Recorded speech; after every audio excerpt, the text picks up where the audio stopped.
Salut. C'est plus long en temps de pandémie de dire salut, mais on réussit. Vendredi, on a eu notre premier déjeuner, je vous dirais, à plusieurs dans la salle dans la cour en arrière de chez nous. On recevait un couple, Mario et Nancy, qui vont se marier cet été. On a fait ça autour d'un déjeuner parce qu'on avait le droit. Fait que c'était le fun. C'est bon de vivre ce déconfinement progressivement. J'espère que le monde entier va avoir appris à quel point c'est bon les relations humaines pendant le temps de pandémie. Si ça a apporté ça, ça va être quelque chose de bon que ça a apporté, n'est-ce pas? Amen. Salut tout le monde sur Zoom et salut tout le monde dans la salle. Dernière fois à vie à 25. Êtes-vous d'accord avec ça? Yeah! Yes, c'est vraiment notre souhait, puis c'est vraiment ce que ça va être aussi. Et probablement que si tout va bien, si les gens sont vaccinés à 75% des 12 ans et plus, après septembre, qu'on va pouvoir lâcher les masques et lâcher la distanciation et remplir la salle. Fait que c'est ce qui s'en vient si tout va bien. Et je pense que tout va aller bien, parce qu'on va prier fort pour ça, n'est-ce pas? On est les guerriers de Dieu sur la terre. Ceux qui apportent les bons changements. C'est l'Église. Amen. Aujourd'hui, je conclus la série Voir comme Dieu voit. Et la semaine prochaine, on commence une nouvelle série. Faites-le pour eux. Alors, je vous laisse le titre comme l'eau à la bouche, mais on commence ça la semaine prochaine. Aujourd'hui, on finit ça, on englobe toute cette série de Voir comme Dieu voit. Une série qui nous tenait vraiment à cœur cette année dans le thème de faire des disciples. Faites des disciples parce que on sait à quel point voir comme Dieu voit, c'est ce qui fait qu'on peut faire des disciples. Parce que finalement, Jésus était le premier qui a fait des disciples sur la terre parce qu'il attirait les gens. Il attirait les gens parce qu'il les voyait, bien entendu, comme Dieu voit, parce que le Saint-Esprit lui inspirait la manière de voir ce qu'il y avait à l'intérieur des personnes. Et les gens étaient attirés à lui. Tu es attiré automatiquement vers quelqu'un qui s'intéresse à toi et qui te voit sans jugement et qui te voit avec amour et compassion. Ça c'est attirant. Et l'Église, depuis 2000 ans, elle a passé par toutes sortes de phases. Elle a essayé d'évangéliser en voyant les gens comme Dieu les voit. Et elle a essayé aussi d'évangéliser par religion, en le faisant soit par devoir, soit parce que c'est bon de le faire, soit parce que il y avait des motifs qui n'étaient pas corrects, comme Paul dit dans sa parole. Et à ce moment-là, ça ne donne pas nécessairement des bons fruits. Parce que si les gens essayent de se faire approcher et se faire parler de quelque chose de spirituel par des personnes qui les voient pas comme Dieu les voit, qui n'ont pas cet amour de Dieu, cette compréhension, cette sensibilité-là que l'Esprit a, ben, ça peut être repoussant plutôt qu'attirant. Donc, c'est pour ça qu'on tenait vraiment à faire cette série cette année, pour nous encourager tout le monde à chercher à voir les personnes comme Dieu voit. Aujourd'hui, comme conclusion, j'avais le goût de vous apporter quelque chose de pratique. Parce que là, c'est beau, on a parlé de tous les avantages de voir comme Dieu voit, tout ça, mais on a parlé aussi de certaines choses, certains positionnements qu'on peut faire pour pouvoir voir les gens comme Dieu les voit. Mais il y a des choses pratiques qu'on peut faire qui sont simples pour soudainement avoir la vision de Dieu. Ça vous tente de faire ça? Oui, hein, c'est bon des affaires pratiques. Parce qu'il y a des gens qui aiment vraiment ça, les choses pratiques. Ma femme, entre autres, elle aime ça, les choses pratiques. Donc, comment Dieu nous ouvre les yeux? Une chose que j'ai remarquée, c'est que souvent Dieu nous ouvre les yeux dans l'action. Okay? On sait que Dieu nous ouvre les yeux aussi en prière, lorsqu'on jeûne devant lui, lorsqu'on ouvre la parole et tout ça. Je ne vais pas vous parler de ça. On en parle souvent, on en parle d'un temps de jeûne et prière. Mais là, je vais vous parler d'une façon pratique, un positionnement pratique qu'on peut faire et ça rouvre les yeux automatiquement des enfants de Dieu. Et je vais tenter un premier titre. Comme vous allez voir, j'ai emmené plusieurs titres à mon message aujourd'hui, contrairement à d'habitude, parce que je ne savais pas trop comment l'appeler. Fait que mon premier titre, c'est Dieu ouvre nos yeux dans l'action. OK? Mais je vais en donner un deuxième, plus précis un petit peu. On va parler des actions qui ouvrent nos yeux. Vous savez, Jésus, c'est notre modèle. On sait que Jésus passait beaucoup de temps avec Dieu en prière. Il passait des fois des nuits entières à chercher la face de Dieu. Et Dieu lui révélait des choses, lui montrait des choses qui venaient de lui. Mais en même temps, quand on lit les évangiles, on s'aperçoit que Dieu, Jésus, c'est-à-dire, quand il marchait sur la terre comme un homme, euh, ses yeux s'ouvraient pendant qu'il était en mouvement, pendant qu'il marchait, pendant qu'il rencontrait. Et Dieu lui montrait quelque chose par le Saint-Esprit pour qu'il puisse faire les œuvres de Dieu. Si on pense à son ami Lazare qui a ressuscité, hein?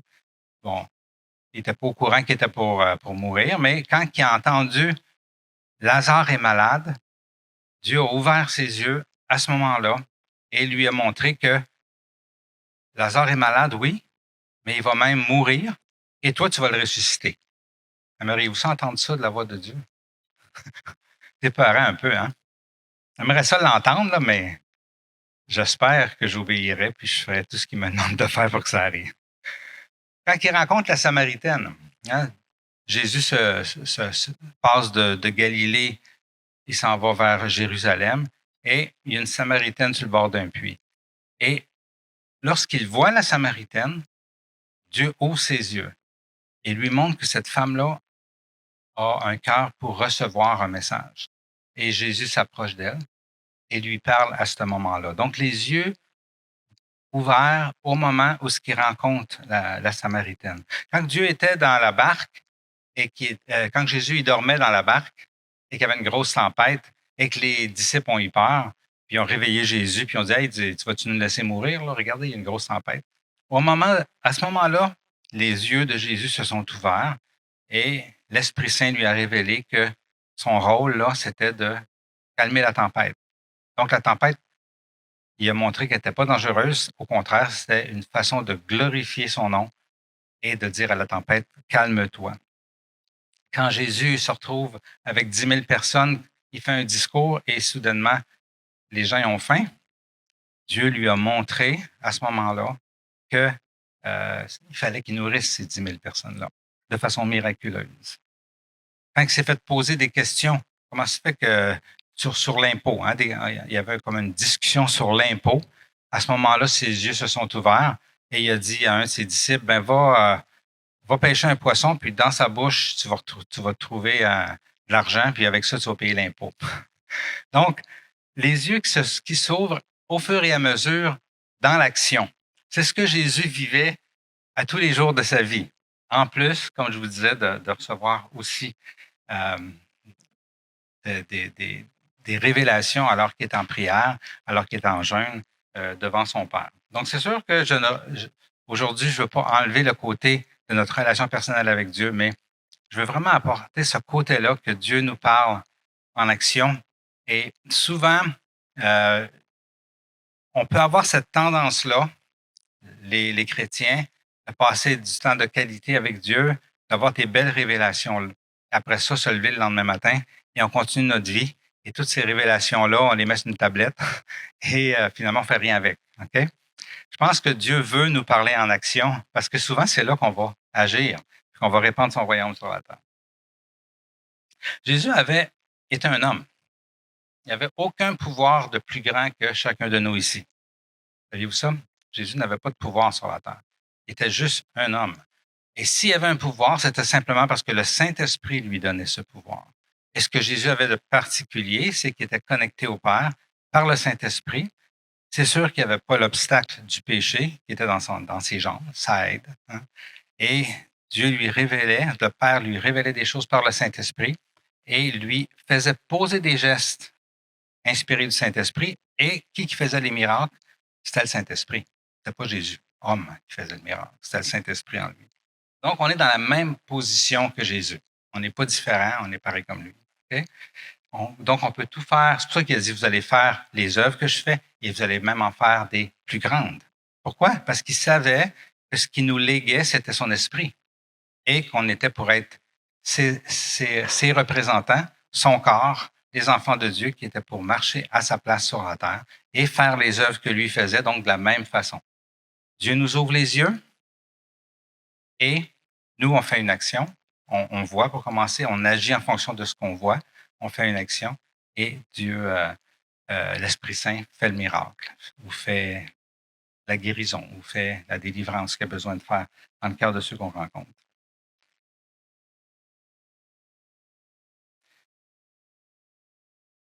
Je vous lis un petit passage. OK? Dans Matthieu 9, 35, on va lire le passage qui suit. Ça dit la chose suivante. Jésus parcourait tous les villages, les villes et les villages. Il enseignait dans les synagogues, proclamait la bonne nouvelle du royaume et guérissait toutes les maladies et toutes les infirmités. En passant, il guérissait tout le monde. Et alors qu'il était en action, ça dit, à la vue des foules, il fut rempli de compassion pour elles, car elles étaient blessées et abattues comme des brebis qui n'ont pas de berger. Intéressant ici. À la vue des foules. À ce moment-là, Jésus a vu.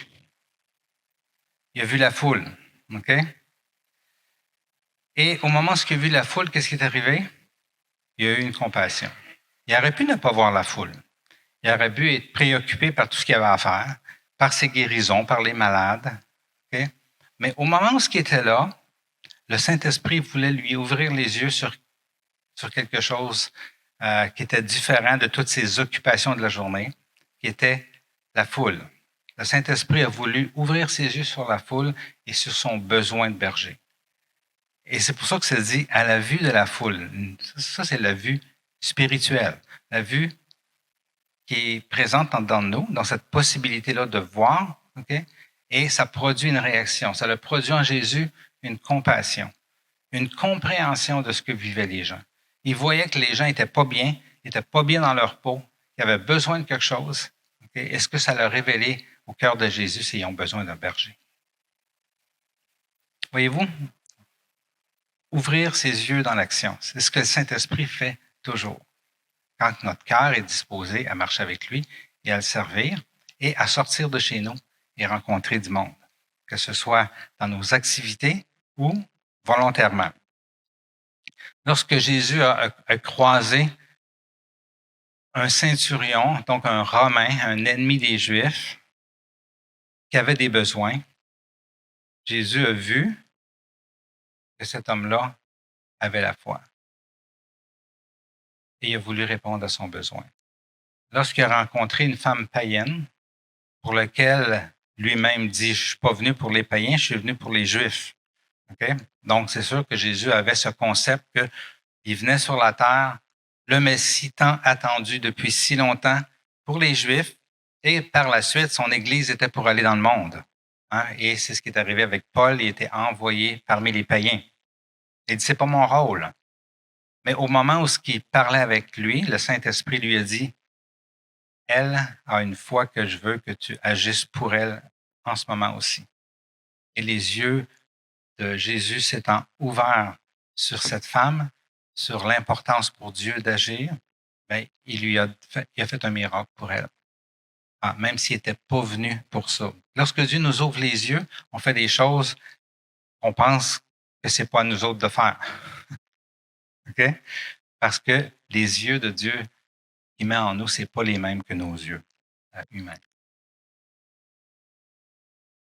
Dans cette prochaine histoire qu'on va voir, on va essayer de décortiquer c'était quoi la différence entre ce que Jésus voyait et ce que ceux qui l'accompagnaient voyaient.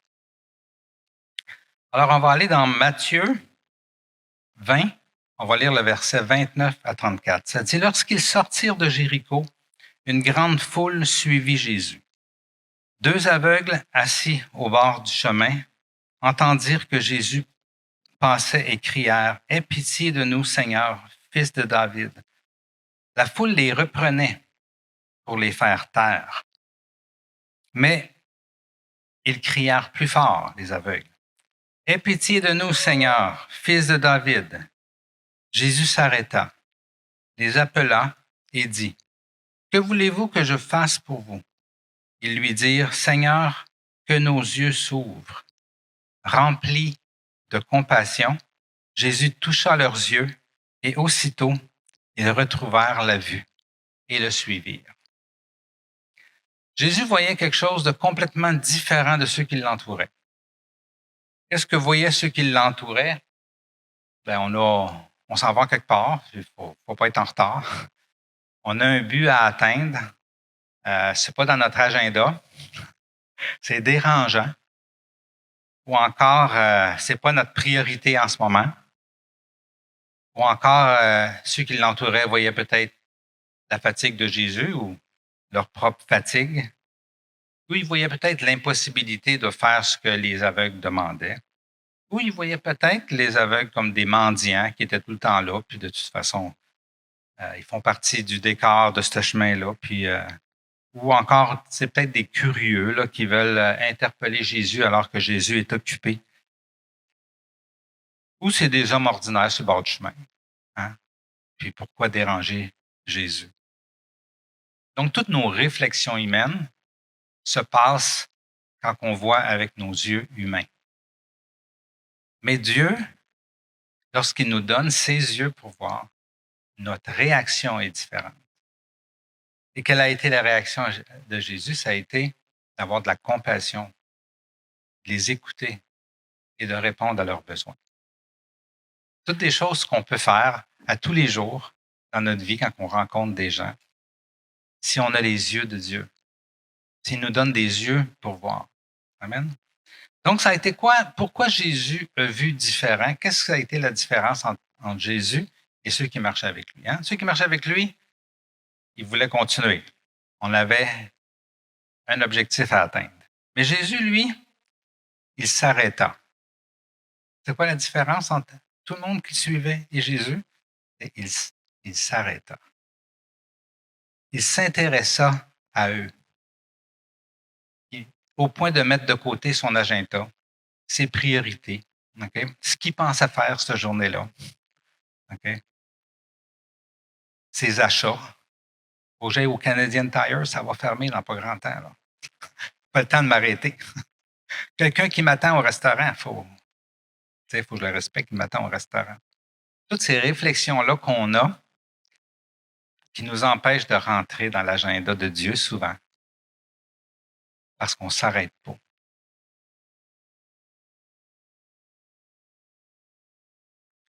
Ému de compassion, voir avec les yeux de Dieu, ça nous donne des sentiments qui sont bons, qui sont sains et qui font du bien. Que voulez-vous que Jésus demande après s'être arrêté? Donc, il s'intéressait à eux, il voulait comprendre. Qu'est-ce qu'ils vivent, ces hommes-là? Si ce n'était pas arrêté, il n'y aurait pas eu de miracle. Il n'aurait pas été guéri.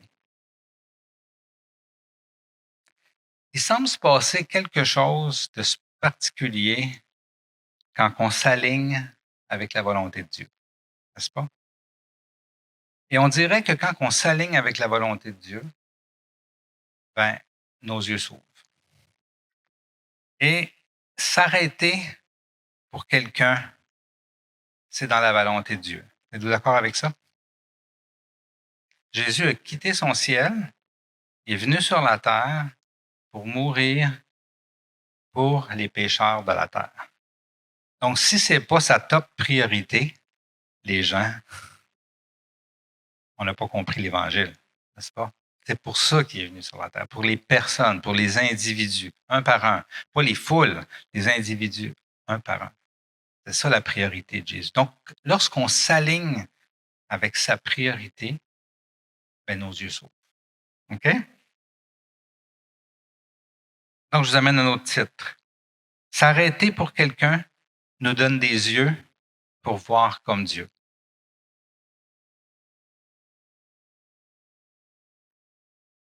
Je vais le bonifier. S'intéresser à quelqu'un nous donne des yeux pour voir comme Dieu. Quand on fait ça, le Saint-Esprit est content et il nous ouvre les yeux. Parce qu'il veut qu'on voit quelque chose que nos yeux naturels ne voient pas. Quand on regarde toute la vie de Jésus, son intérêt premier, c'était les personnes, une à la fois. Chacun de ses disciples, il les rencontre un à la fois. Et Dieu qui nous appelle à faire des disciples. Faire des disciples, ça ne se fait pas dans une campagne d'évangélisation, dans un parc comme dans l'ancien, comme ça se faisait dans les années 70-80, où il y a quelqu'un qui fait une grosse prêche, tout le monde accepte Jésus et c'est fini, ça va se coucher. C'est pas de mal. Faire des disciples, c'est un à un. Les gens ont besoin de sentir la compassion de Jésus, l'amour de Jésus, l'intérêt que Dieu a pour eux. Ils ont besoin de sentir que quelqu'un les aime, les accepte, les juge pas et s'intéresse à eux autres. Je vais vous parler de quelqu'un que je vous ai parlé souvent, Charla. Charla Perrault, pour ceux peut-être qui sont plus nouveaux dans l'Église, parce que j'en parle tellement souvent que ceux qui sont vieux, ils n'ont entendu parler souvent. C'est une dame qui a parti un orphelinat au Mexique. Et c'est l'orphelinat où que moi, ma femme et nos enfants, on a été pendant 5 ans, 5-6 ans. Et cette dame-là, euh, si vous lisez le livre des Les enfants de Charlotte qu'on vend ici à l'Église, c'est un peu le témoignage de ça. Cette dame-là, c'était une chrétienne comme chacun de nous autres, ordinaire, femme de 6 enfants, femme de pompier, mère de 6 enfants, femme de pompier. Et qui, à un moment donné, son mari puis elle, ils avaient fait comme un pacte. Il avait dit, nous, quand on va aller manger au restaurant, on prend l'argent que ça coûterait, qu'on le met d'un pot. Et on envoie ça en mission. Ils ont fait ça toute leur vie. Quand ils voulaient aller manger au restaurant, ils mettaient l'argent dans un pot. Pas pire, hein? À un moment donné, ils ont envoyé un don au Mexique. Il y a une mission qui avait besoin d'un don. Ils ont envoyé un don là-bas. Et eux leur ont envoyé une lettre et ont dit, on a reçu votre don, merci pour votre don. On a une dame enceinte. On aurait besoin de quelqu'un pour adopter son enfant. Dans ce temps-là, ça se faisait. Aujourd'hui, tu ne peux plus adopter du Mexique, mais dans ce temps-là, ça se faisait. Et elle a décidé avec son mari d'adopter cet enfant-là. Finalement, après beaucoup de discussions, bien entendu, il y avait déjà 6 enfants. Et il a adopté ce petit Mexicain-là, qui est lui, Charles Curtis. Et puis, ce qui est arrivé, lorsqu'elle a décidé de s'intéresser à cet enfant-là et de l'adopter, ses yeux se sont ouverts. Dieu a ouvert ses yeux. Pas juste sur cet enfant-là, mais sur tous les enfants mexicains. Spécial, hein? Quand on fait une action, Dieu peut nous montrer des grosses choses. Et c'est ce qu'il a montré. Et elle a commencé avec quelques amis à traverser la frontière parce qu'elle vivait en Californie et aller dans les endroits de vidange et aller voir les enfants qui allaient là pour chercher des sandwichs, pour se nourrir, puis elle leur apportait des sandwichs. Et elle a fait ça pendant quelques années. Et de faire ça, ça l'a ouvert ses yeux sur les besoins des enfants au Mexique. Ça lui a donné une compassion telle que tout le reste de sa vie, Charla a pris soin des enfants. On peut voir dans la prochaine photo au Mexique. Et toute sa vie, il y a des centaines et des centaines d'enfants qui ont passé par l'orphelinat, par les orphelinats parce ils se sont multipliés et c'est devenu 4 orphelinats. Mais non seulement ça, mais des milliers d'enfants qui ont bénéficié de tout ce qu'elle a fait comme œuvre. Ils faisaient des camps, ils faisaient toutes sortes d'activités. Ils faisaient toutes sortes d'activités dans les camps, dans les villages, avec les enfants. Et bien entendu, il y avait un gros staff pour ça, mais il allait bénir des enfants. Juste par le fait de s'arrêter pour un enfant, ça a ouvert les yeux à une femme ordinaire pour que des milliers d'enfants mexicains soient touchés et des milliers d'adultes. Mexicains, mais aussi Américains et Canadiens comme moi et mon épouse. Dieu nous a ouvert les yeux, nous a touchés, nous a transformés à cause d'une femme qui a voulu s'arrêter puis s'intéresser à un enfant. C'est incroyable tout ce que Dieu peut faire lorsqu'on met notre centre d'intérêt sur ce qui, lui, l'intéresse. Amen. Déborah, la prochaine photo, nous montre une petite fille qu'on a connue à la mission, qui a grandi et qui est devenue avocate et qui a décidé que plutôt que faire son métier d'avocat, c'est particulier un petit peu l'histoire de Déborah. Elle est venue prêcher une fois ici à l'église. C'est aussi l'amie de ma fille.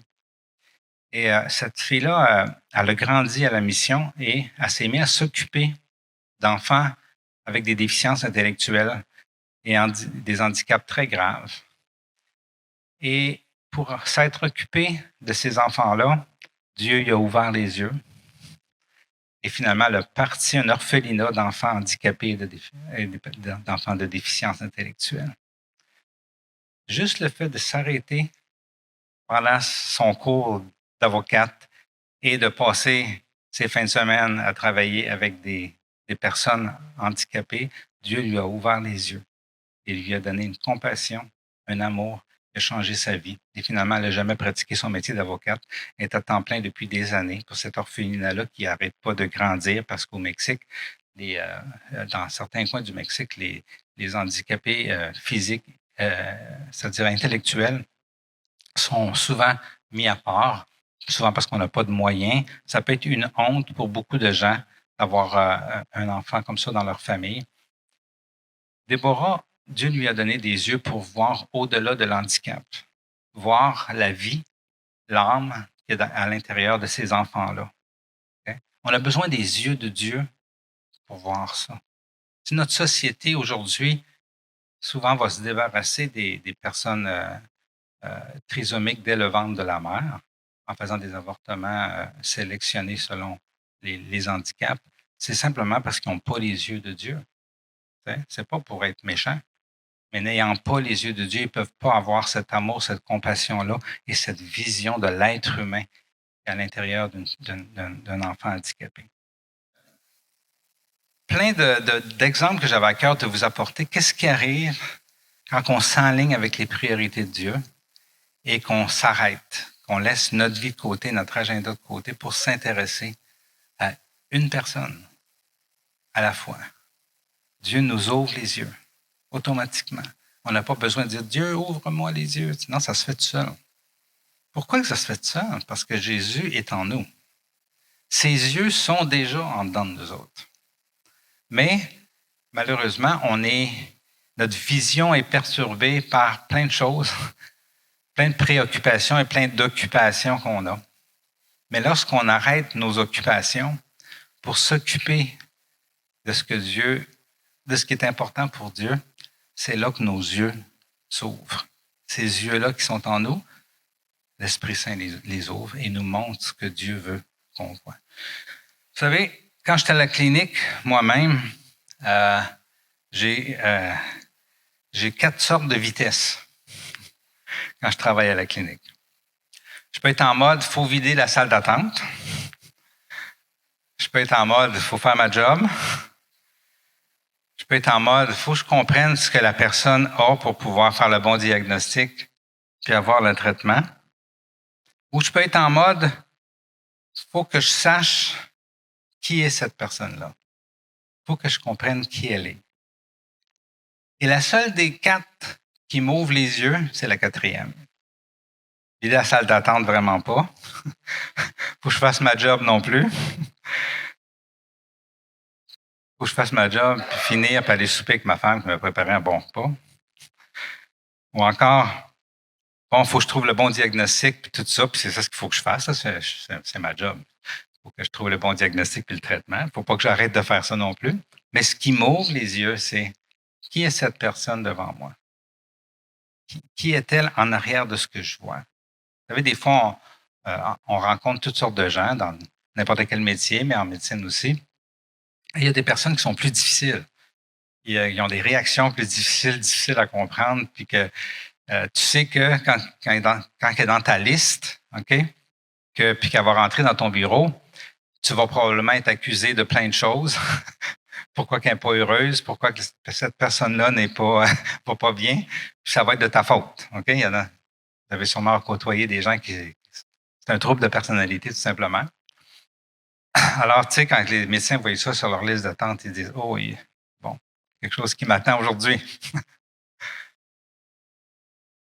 Chaque fois que j'ai pris ces personnes-là et je me suis intéressé à qui était cette personne-là, d'où ça vient, ça, cette dysfonction-là? Pourquoi qu'elle vit ça? Qu'est-ce qu'il y a de riche? C'est quoi la valeur de cet être humain-là? C'est sûr que ça prend bien plus de temps. Quand je fais ça, c'est sûr que les patients, après, ils vont entendre. Ils vont ils vont entendre dans la salle d'attente plus longtemps. Mais par contre, ma vision de la personne change. Et je suis soudainement émis d'une compassion pour cette personne-là.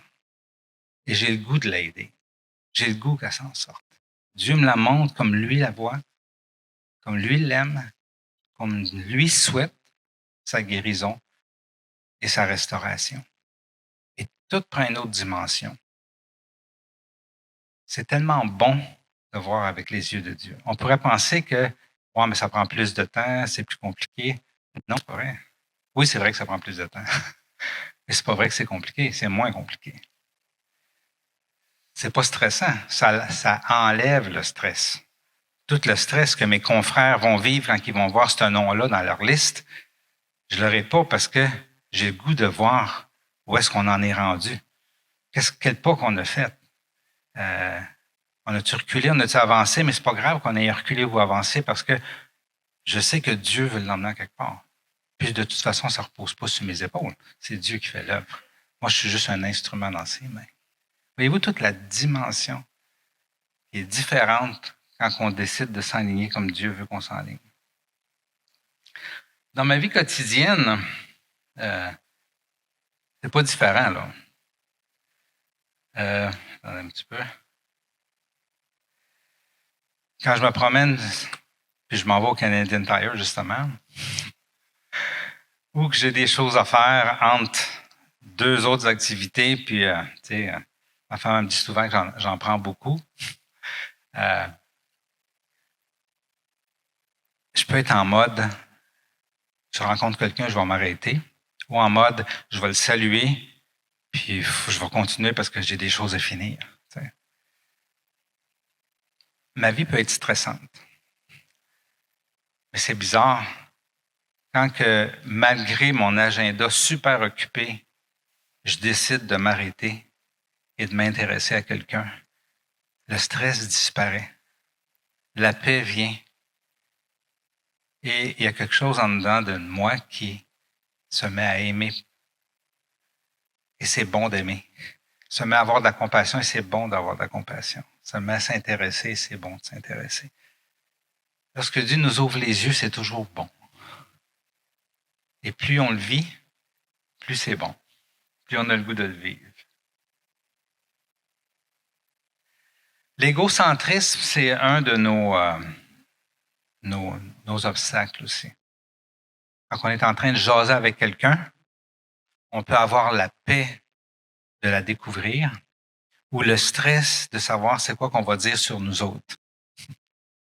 Je sais pas si on a toute cette bataille-là. Je pense que vous comprenez sûrement ce que je vous dis. On est tout le temps entre s'intéresser ou parler de nous autres. S'intéresser ou se préoccuper de nous autres. Okay? Mais lorsqu'on s'intéresse et on nie tous nos besoins et tout ça et on veut juste s'intéresser à l'autre personne, il y a une paix qui vient. Une paix qui est surnaturelle, qui vient de Dieu et qui produit du fruit parce que ce que Dieu nous montre, ça nous amène à faire des actions, un mot, un geste, quelque chose qui va faire du bien à l'autre personne. Et ça nous fait toujours du bien de faire du bien à d'autres personnes. Voir avec les yeux de Dieu, ça change tout. Tu sais, quand Jésus dit, enlève d'abord la poutre dans ton œil avant d'enlever la paille dans l'œil du voisin, Jésus fait juste nous indiquer que oui, il y a une poutre dans notre œil. Appliquez-vous à laisser votre poutre de côté, puis préoccupez-vous de l'autre et je vais vous ouvrir les yeux, vous allez voir quelque chose que vous n'avez pas vu avant, quelque chose qui est beau de voir, quelque chose qui est bon de voir et que vous vous doutiez même pas de voir. Amen. Nous avons en nous ses yeux pour voir, comme ça dit sur la slide ici. Mais nos regards humains ne regardent pas dans la bonne direction. Si on regarde où Jésus regarde, vers le cœur de notre prochain, si on s'arrête pour voir et connaître, nous verrons comme Dieu voit. On peut, mettons, juger un conspirationniste, juger ce qu'il dit, vouloir le rencontrer pour lui dire ce qu'on pense, écrire sur Facebook, moi je suis pas d'accord avec toi, tout ça. Mais si à la place, on s'intéresse, qui est cette personne? Pourquoi qu'elle réagit de même? Pourquoi que c'est important pour elle? Qui est cette personne? Qu'est-ce qu'elle vit? Notre vision va complètement changer. Là, j'ai dit conspirationniste, mais ça peut être n'importe quoi d'autre qui vous dérange. Une personne qui vous dérange parce que a vit, a dit, a fait certaines choses. Mais si au lieu de regarder en superficie, on s'arrête à savoir que c'est qui, Dieu nous ouvre les yeux et nous montre que cette personne est importante pour Dieu et elle devient importante pour nous automatiquement. C'est quoi la racine du racisme? C'est de ne pas voir comme Dieu voit. On veut résumer ça. Et comment qu'on peut voir comme Dieu voit? C'est de s'intéresser à la personne. Amen. Bill Johnson, je l'ai souvent porté cette citation-là, ça m'avait touché. Il dit, quand tu laves les pieds de l'autre, tu vas comprendre pourquoi il boit. Laver les pieds, c'est d'aller dans l'intimité de l'autre personne. On va comprendre l'autre personne. L'ennemi, c'est un champion pour nous déloger des priorités de Dieu. Donc, il veut tout le temps tourner nos regards vers plein de choses, soit en nous stressant, soit en nous occupant ou nous donnant des passions qu'on ne devrait pas avoir. Il faut le reconnaître, puis le tasser, et de reprendre constamment les préoccupations et les priorités de Dieu. Donc, demain matin, quand vous allez retourner au travail, la petite fatigante qui vous tombe ses nerfs dans vos consoeurs ou vos confrères de travail, Dieu vous invite à vous intéresser à elle et à découvrir qui est cette personne-là. Hein? Ou votre boss contrôlante là, qui vous tombe tout le temps sa tomate. Dieu il vous intéresse et il vous invite à vous intéresser à elle et il va vous ouvrir les yeux sur cette personne-là. Ou le macho là, qui est tout le temps en train de cruiser les filles. Là. Hein?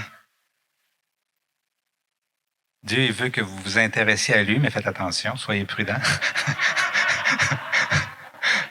Pour le voir de loin, comme Dieu comme Dieu le voit.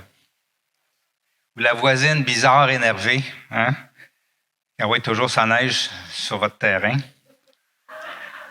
Dieu vous invite à la connaître, à vous intéresser à elle. Il va ouvrir vos yeux et votre vision va changer.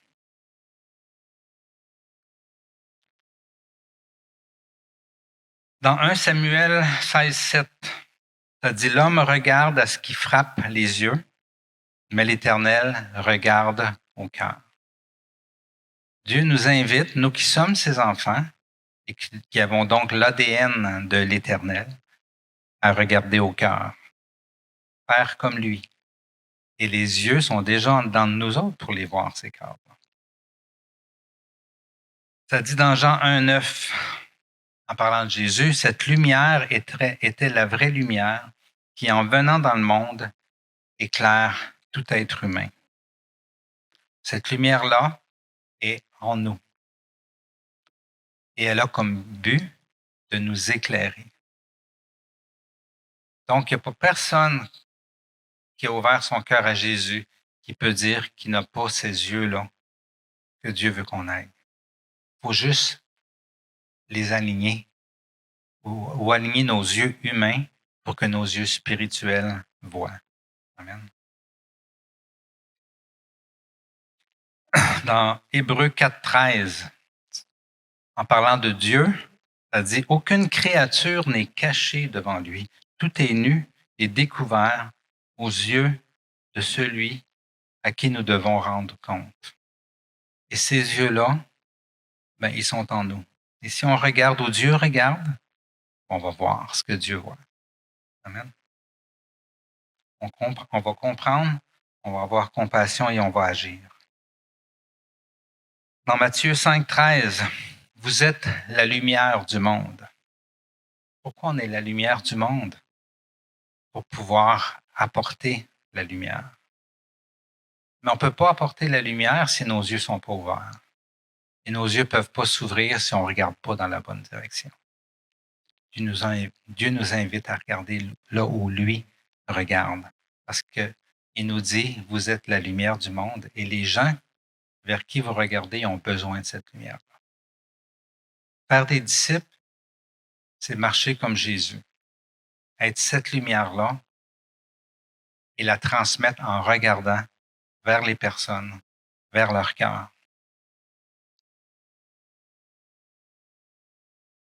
Ça dit, ne vous amassez pas des trésors sur la terre où les mythes et la rouille détruisent et où les voleurs percent les murs pour voler. Mais amassez-vous des trésors dans le ciel où les mythes et la rouille ne détruisent pas et où les voleurs ne peuvent pas percer les murs ni voler. En effet, là où est ton trésor, là aussi sera ton cœur.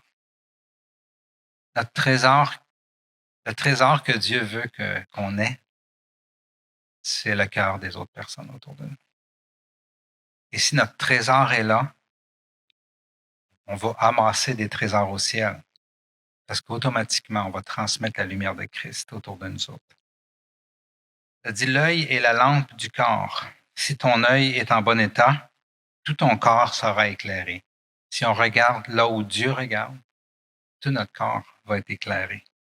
Et on va pouvoir transmettre cette lumière-là aux autres. C'est pour ça qu'il dit dans Proverbe 4.23, garde ton cœur plus que toute autre chose, car de lui jaillissent les sources de la vie. Et qu'est-ce qu'on peut transmettre à une personne? La vie. Si notre cœur et nos yeux sont sur ce qui intéresse Dieu, des sources d'eau vive vont couler de nous vers les personnes avec qui on est et à qui on s'intéresse. Je vous ai lu le passage tantôt où Jésus disait dans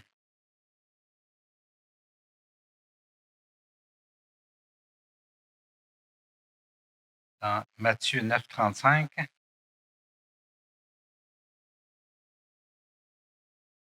je ne l'ai pas écrit ici, mais je pense qu'on va lire la suite. Vous savez, quand ça dit que Jésus a vu, OK? Il était rempli de compassion. Je pensais que j'avais écrit mon verset, mais il est un petit peu avant. Il a vu la foule, il était rempli de compassion parce qu'il les a vus tels qu'ils étaient, comme des brebis sans berger. C'est là qu'il dit à ses disciples, et donc qu'il nous dit à vous ce matin, la moisson est grande, mais il y a peu d'ouvriers. Priez donc le maître de la moisson d'envoyer des ouvriers à la moisson. La moisson n'est pas dans l'église ici. Ici, on vient se ressourcer. La moisson est dehors, dans notre vie de tous les jours.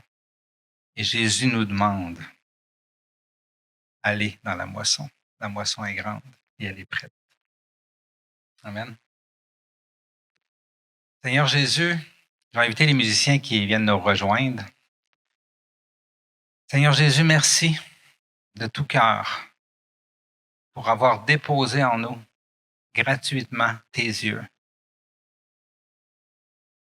Seigneur, je veux te demander ce matin que tu puisses nous aider à aligner nos regards humains là où tu regardes, afin que nos yeux spirituels s'ouvrent et qu'on fasse de toutes les nations des disciples comme tu nous as demandé.